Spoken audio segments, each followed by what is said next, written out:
Good evening, everyone. I'm Afia Hagan. I'm coming to you live from the University and College Union headquarters in London.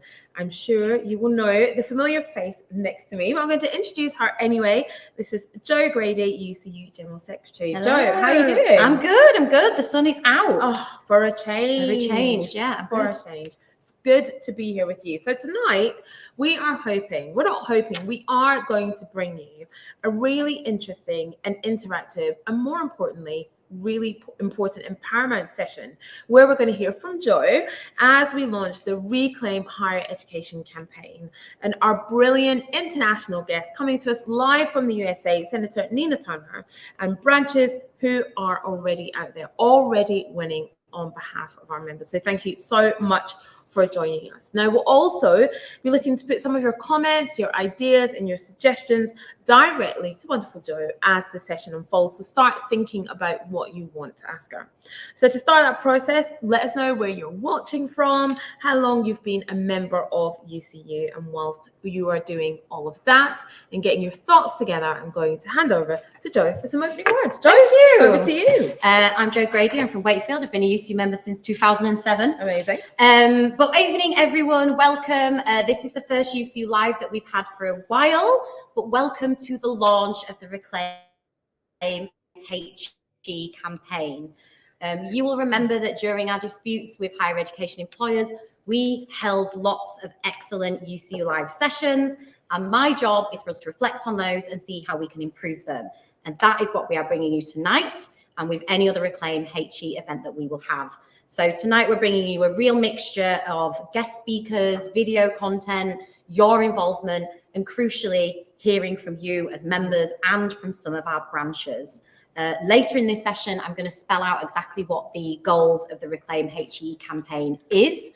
But I think it is no secret, to whether it's you, me, our students, the broader staff, we don't just want to see change in higher education. We desperately need to see change. The run-up to this general election, off the back of the pay claim that we have just submitted, now is the time for us to launch a really crucial campaign in UK higher education. And one thing I think that's become really clear is that our employers act in a coordinated way. And they don't just do this across the UK, they actually do it internationally. And that is why I'm delighted to introduce our first speaker tonight, former Ohio Senator, academic and humanitarian. Hello, Nina Turner. Hello, Jo Grady and Afia. It is so great to be with all of you and to your members, the students, the staff, the professors, everybody. I'm so excited to be with you. And we are excited to have you here. I had the pleasure of meeting Nina recently when she was here in the UK, and I was absolutely inspired by that interaction. And I know that those of you watching will be too. One of Nina's quotes that she said that night was, "What happens over here happens over there." And that really sums up the approach of those who have power in HE and across the globe. So welcome, Nina. I know that we have some questions for you, and Afia, I think you were going to go first. Yes, I am, if you don't mind. Now, Nina, thank you so much for joining us this evening. So first of all, I want to say that there's been real concerns about the real problems here in the UK, about a broken fee-based funding system, and that is really a system that exploits students and leaves universities reliant on student numbers, particularly international students, for revenue. And many are worried about a shortfall in recruitment that leads to course closures and budgetary shortfalls, and all of which adds to the volatility in the sector. And it's a sector that needs sustainability, but it also breeds this cash cow culture when it comes to students and a disposability culture when it comes to staff. Do you see any similarities to the issues we have here in the UK to what you have in the US? Absolutely, Afia. Unfortunately so. And so I just big ups to you all for doing this. This Reclaim Higher Education launch is so vitally important. The students are important, the professors are important, the support staff that helps the college and university system itself work. Everybody is important. So yes, the similarities are real. In terms of what out-of-state students, so you guys are talking about what it will cost for a foreign student or international student to come in and take courses.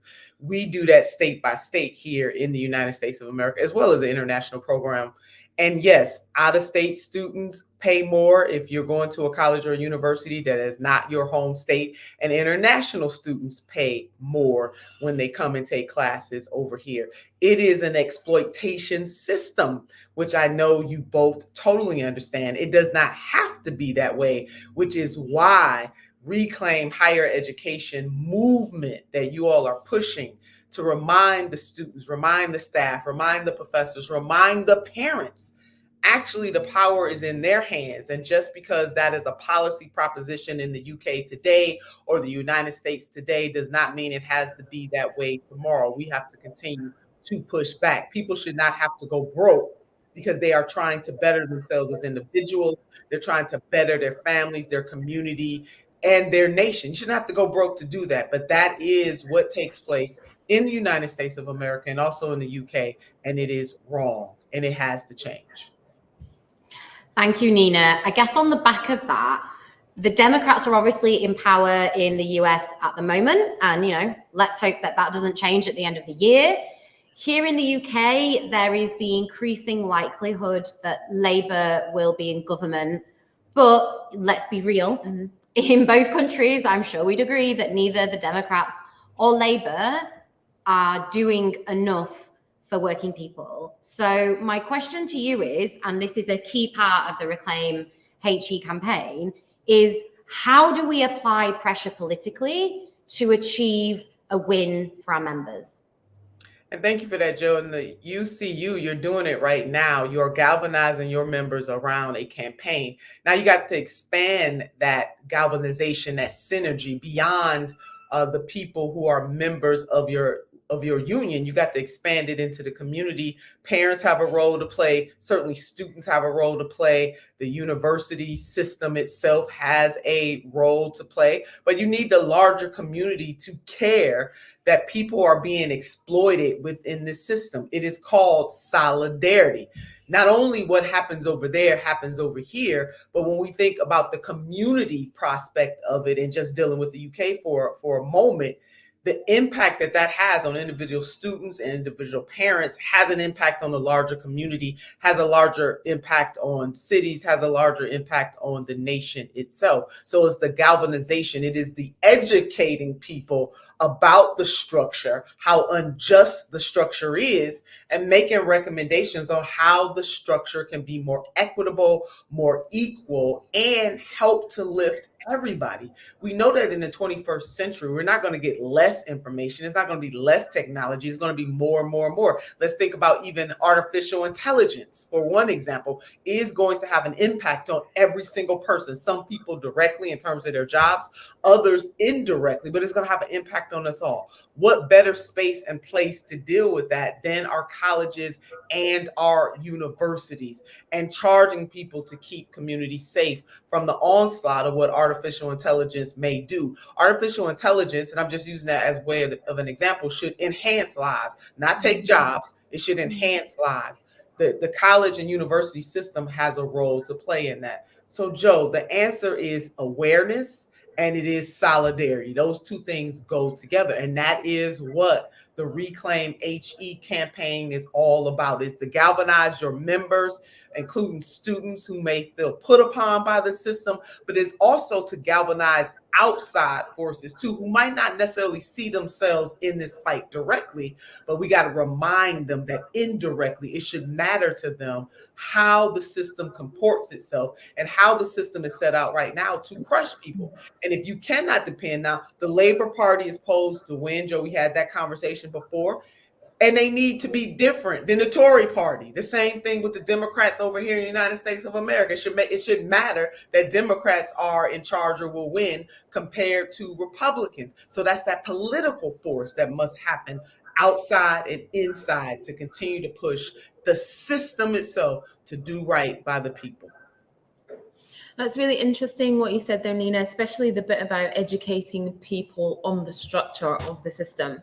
But one thing that happens here in the UK, and it would be really interesting to know if it's the same in the US, is that industry leaders tend to split up staff and students on campuses.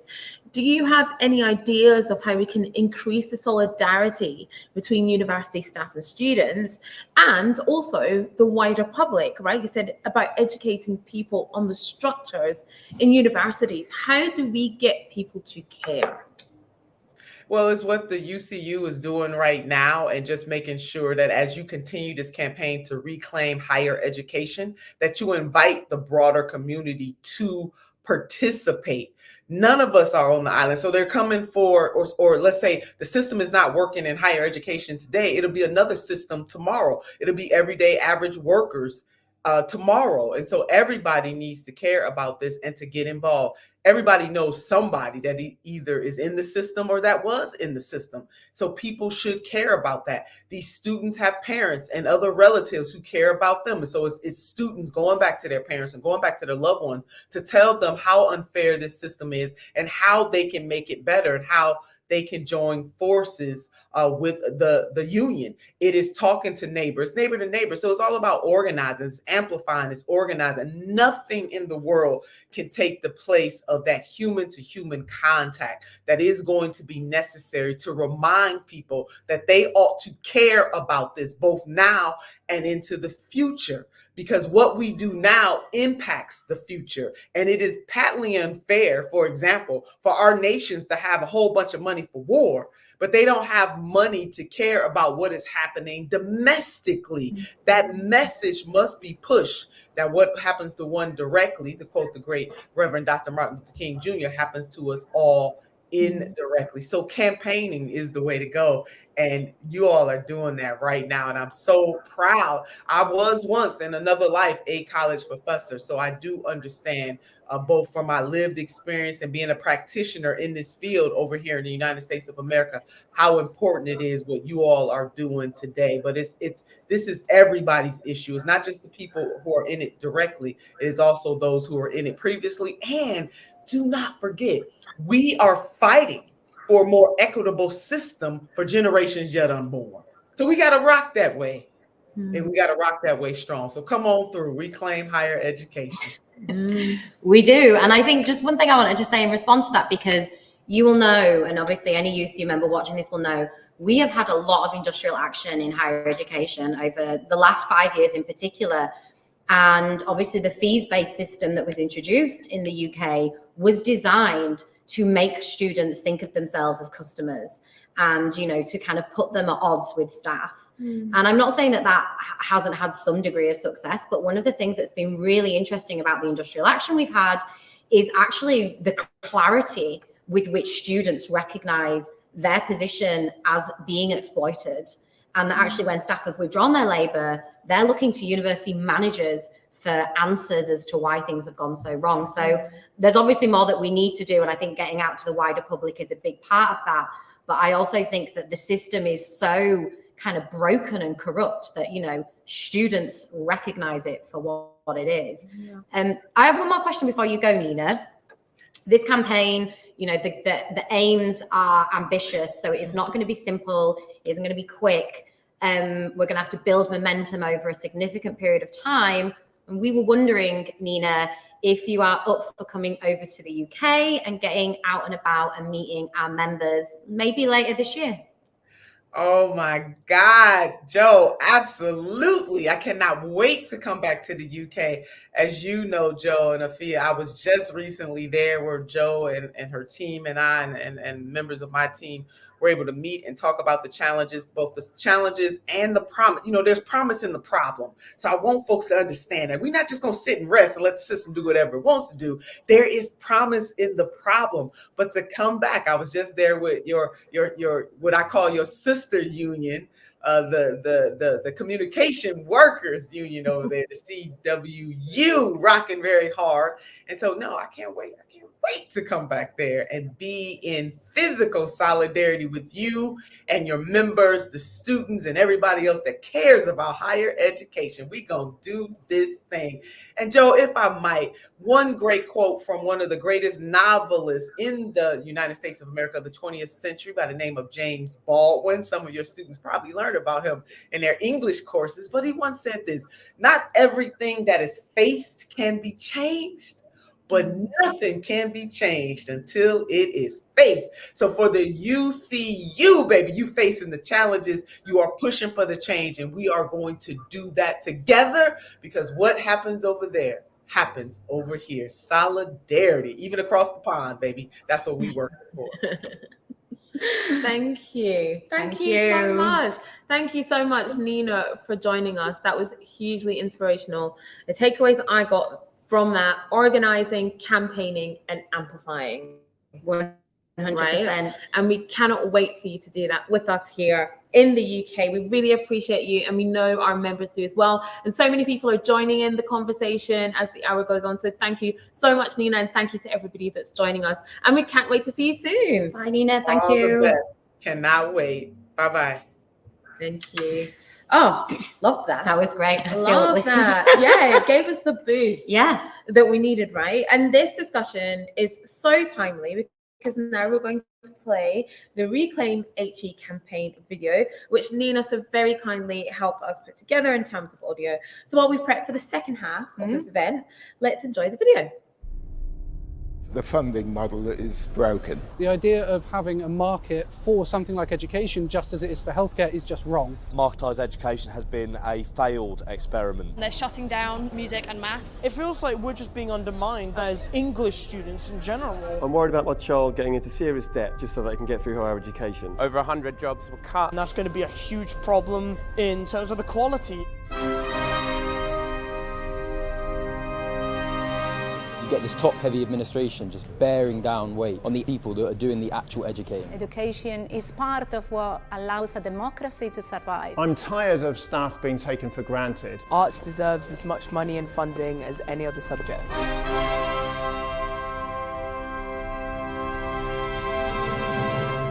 I have had enough of lecturers losing their jobs and students losing out on their invaluable support. Workload is a killer. Universities are not simply about a business and job training. They're about the expansion and propagation of knowledge.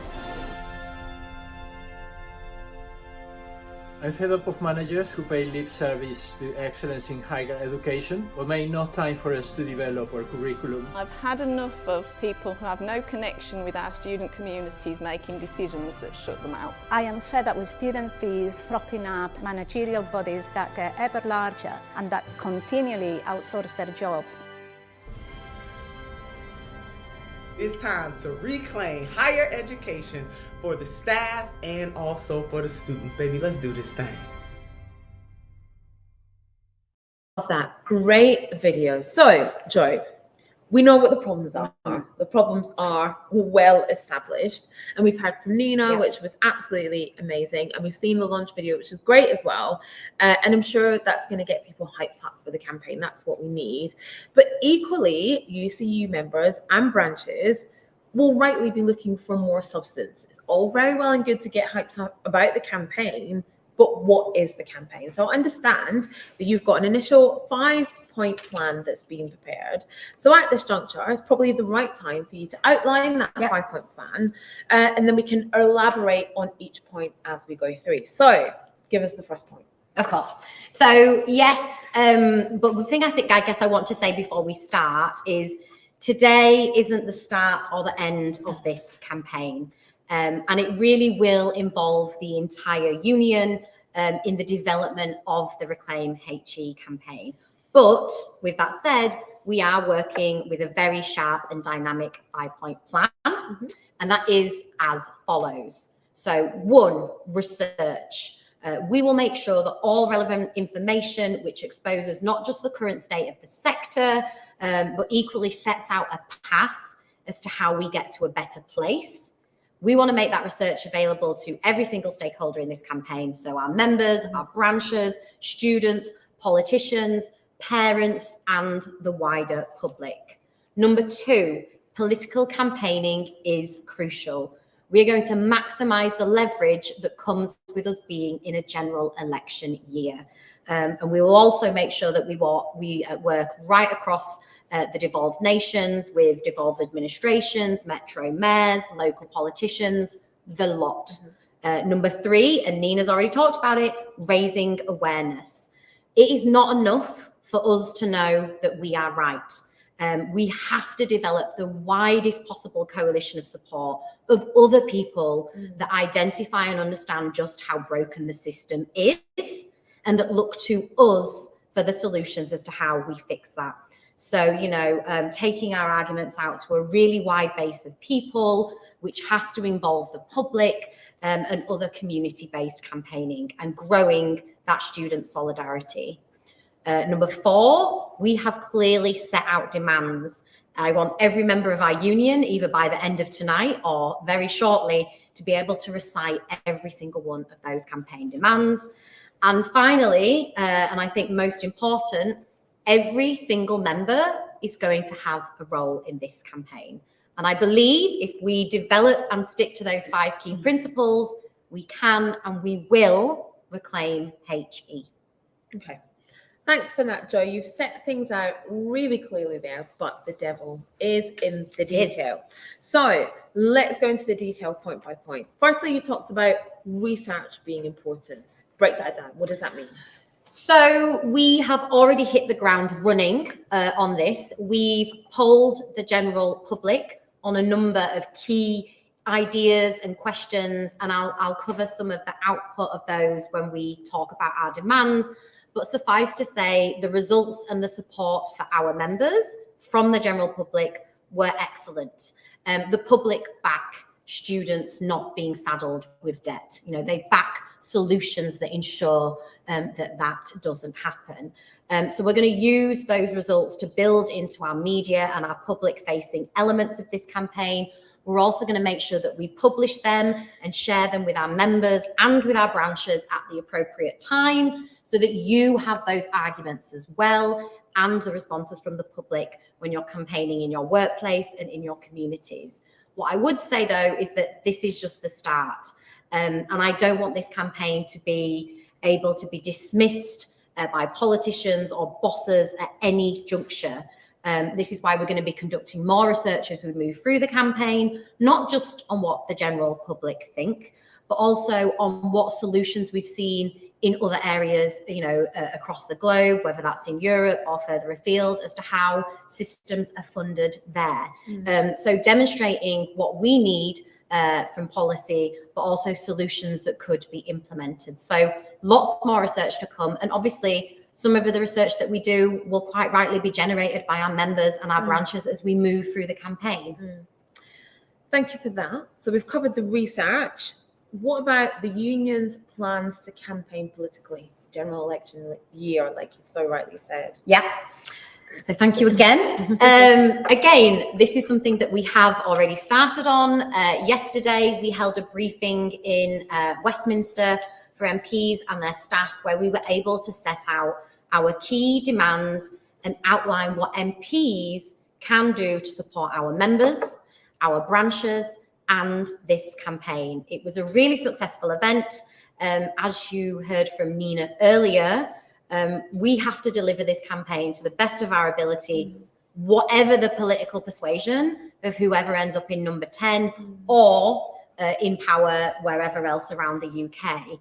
So our team at UCU will be producing, we actually have some of them here, modeled by us. Our teams will be producing political campaigning packs. These open up and they contain briefing, well, they contain other materials like stickers, but they will be containing model press releases, lobbying guides, information on how to create maximum leverage possible in your locality, particularly if your branch is involved in a local dispute. So these packs are going to get sent out to our branches over the coming weeks and months.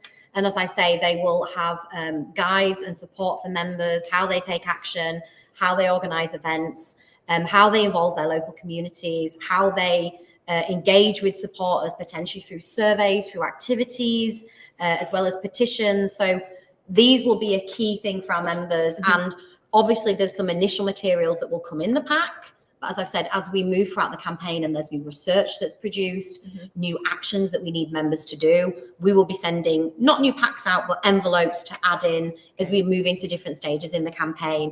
And obviously, depending on where you are around the UK, you may get a special devolved pack if you're in Scotland or Wales or Northern Ireland or what have you. So a big part of the campaign will be coming to members through these packs. Brilliant. And that kind of flows quite nicely into the next point, the third point, which we wanted to talk about, and that is raising awareness. This certainly helps do that, but how else will you be doing that? Yeah, so with all good campaigns, as you say, aims and strategies kind of overlap at particular intervals. We haven't, I think, got time to go into all of the specifics this evening, but we'll be using traditional methods, mailings, emails, workplace meetings, online events like this, media strategies, and more to kind of raise awareness.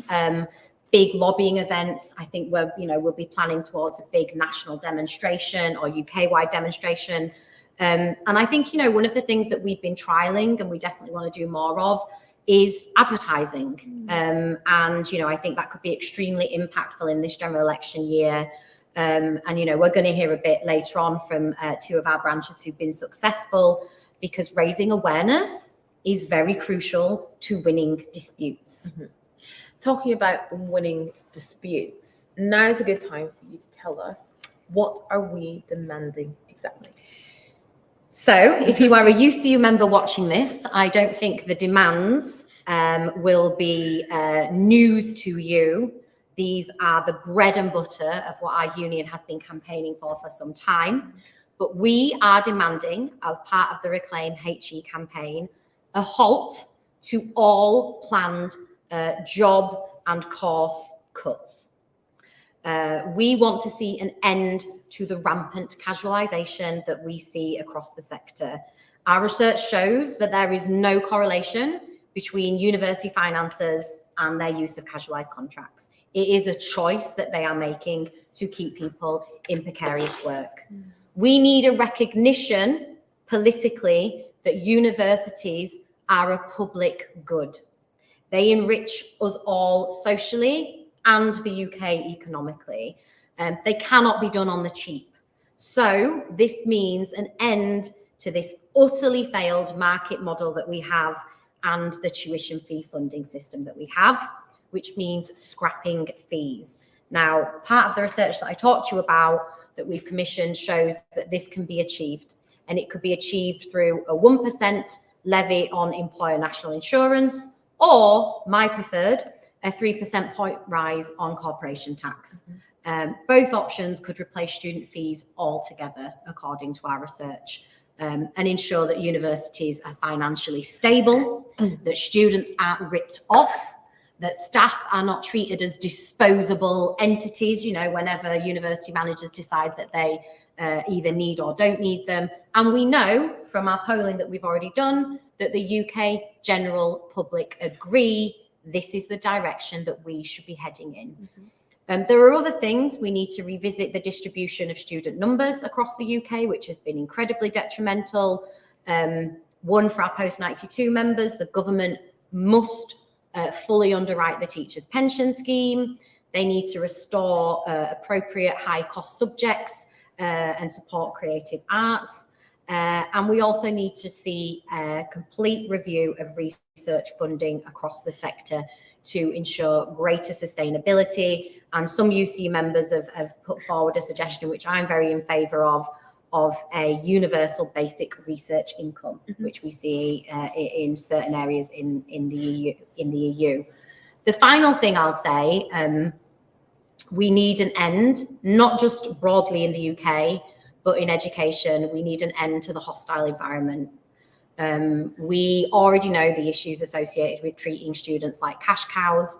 This situation is way more intensified for international students who are not just kind of exploited financially, but then when they arrive in the UK are subject to an incredibly hostile visa regime, are made to feel incredibly unwelcome, let alone their family and loved ones, with kind of new restrictions that the government have brought in. We need to see an end to all of those things. Thanks for that, Jo. That was really clear, which we love. Now, the final point you made was about giving everyone a role in the campaign. Tell me more about that. Yeah, thank you. I think this is another point which we've reflected on from our previous campaigns. You know, the true measure of success of any campaign is not how engaged I am as General Secretary or how engaged our National Executive Committee is. It is our branches, it is our members, it is how much we can bring new people into the union on the ground. That is the real litmus test of a successful and engaged campaign. And going back to what Nina says, that is how we're going to know that this is working outside. So we want to ensure, you know, through the kinds of activities that we will kind of put to members in these packs, we want to ensure that there's going to be a role for every single member in every single branch. We will be writing to you individually on this, asking for your input, asking you to come along to events like this, engage in other ways. So we do want every member to have a sense of ownership of this campaign. And if we don't get that, it's not going to be a success. Yeah, absolutely. Thank you so much for that. Now, earlier on, you said we're going to hear from 2 UCU branches who've been campaigning and winning locally. So we're going to do this right now. So thank you so much for joining us, Adam from the Northumbria branch and David from Aberdeen. Good evening. Adam, if I could come to you first, can you tell us how you managed to fight back and stop the threats to jobs and courses? And what message of hope would you like to share with others joining us this evening who are facing similar issues? Thank you. Yeah, well, at Northumbria, management said that they couldn't commit to ruling out compulsory redundancies, but we were successful in ensuring that they changed their plans. This was only possible because of the tenacity and the commitment of our amazing members to organising robust industrial action and a political strategy. And in a sense, our success was built on combining elements of previous successes that we've had in the branch. So we ran a local ballot a few years ago against having to come into work on campus during COVID. That was an industrial strategy. We also ran a campaign to improve maternity at the university that relied upon huge pressure from external allies. So this time we moved to dispute and a long ballot quite quickly. And we were using the ballot as a kind of tool. We organised rallies, we organised protests with students, particularly PGR students who are often our members, as well as members of the Students' Union, who were trying to mobilise as well. We gave members template letters for their MPs and for students and for local councillors. Jo herself came up and addressed one of our many branch meetings, which was really helpful in galvanising people. We set up a joint statement with our Unison branch against compulsory redundancies. We had a petition that head office helped organise. So we got loads of support from UCU Central and also from our regional officials. But the key thing really was about making sure that the media, the local media, focused on the local impact of the potential cuts. Going back to Nina's point at the start, we're trying to engage parents of students as well as students themselves. And it's fair to say management absolutely hated us doing this. And we were told explicitly there should be no further contact with external agents. That shows that what we did had an impact. We're proud that we sent a clear message that jobs and livelihoods and opportunities must be protected. So I suppose the message now is, we all need to make some noise. We need to make people aware of the crisis in higher education, both inside and outside our institutions. And we all need to make sure that our managers, our leaders know that we will fight and we will win. And I'll just end by saying, if we'd done nothing, they'd have done anything. So we had to do something. Can I just say what an amazing point to end on? Bravo to you and everyone in the branch. But I really just want to highlight that, because one of the things we said to MPs when we did the briefing yesterday is, in many circumstances, in the overwhelming majority of the circumstances where employers are trying to make cuts, push through redundancies, these are choices. Yeah. These are not, hard financial choices. These are legitimate choices that they are making. And in the case of Northumbria and Aberdeen, which we're going to hear from, staff rallying to protect themselves with the support of union staff and enlisting and organising, as Nina said, with other stakeholders, managed to push back on the institutions making those choices. And I think for us, the campaigning that we're doing is to make clear to broader stakeholders, this isn't something universities just have to do. Yeah. It is something they are choosing to do, and we collectively can stop them. So thank you very much for that, Adam. Yeah, some good points there. Thank you very much, Adam. And David, we'll hear from you now. Thank you, Joe, and thank you, Afri, for the invitation, and thank you, Adam, for briefing us on what's happening at your local. I'm speaking to you from Aberdeen. As many of you know, we had a surprise attack on our staff for over 30 people being identified for redundancy in November.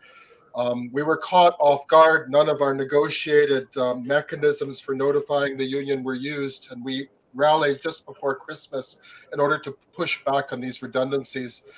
The key, as many of you have said, has been organizing with other units locally and nationally. We managed to get the redundancies were about modern languages, so we got ambassadors and consuls to write letters to management about the reduction in the teaching of modern languages. At this particular time, the Scottish Parliament was putting forth a language bill, and this was a terrible time to launch these redundancies because Gaelic language was targeted, and this led to a nationwide movement to protect Gaelic education in Aberdeen with artists and singers and a furious debate in the Scottish Parliament. So we had MSPs involved. We had a lot of support from our national office. Joe had come to speak to us many times, and so we relied an awful lot on the support of other groups around us. The media was very sympathetic. We made good use of the forensic accounting again that the national office gave us access to, and I should say this research support is something that should really be expanded. And I'm aware that there are comrades out there that are facing redundancy all over the UK, and it's important that every particular branch is able to point back at their management and show them where they can find the money, or show them where they're making exaggerations in order to make a political point of doing these redundancies. We had a lot of support from U Solidarity, with branches all across the country sending us money to support our members, and through that we got management to back down. We're not completely clear. Management is still out there counting its pennies, and they're threatening to come back maybe in June with a new program of redundancies. But we're still pushing hard. The main message that I would give, especially for those comrades out there facing the threat of redundancy, is to make a very simple message that we're going on strike until the threat of redundancy is removed. We're not going to be dissuaded by the fact that, okay, you've released 5 people from threat of redundancy. Oh, you found a little bit more money. No, we want the threat removed. And until then, we're not standing down. And until then, you can expect to get angry letters from parents, from consulates, from the Scottish Parliament, and just let them know that the public has their eye on them and what they're doing. And that's really the best way to get management to come up with a proactive plan to support students and their community. Thank you so much for that, David, and thank you, Adam, as well. Great to hear from both of you there. And I know that other UCU members are watching, numbers growing every time, every minute, and thank you for joining. And I know workers everywhere are going to be really inspired by these successes, knowing that actually you can win. And it shows that these attacks can be defeated when organisers fight back. Yeah. And that's brilliant. Joe, anything you want to add? Yeah, I mean, obviously, thank you to Adam and David. Have done a tremendous job, as you say, both within their branches and you know, coming on to speak about those their experiences.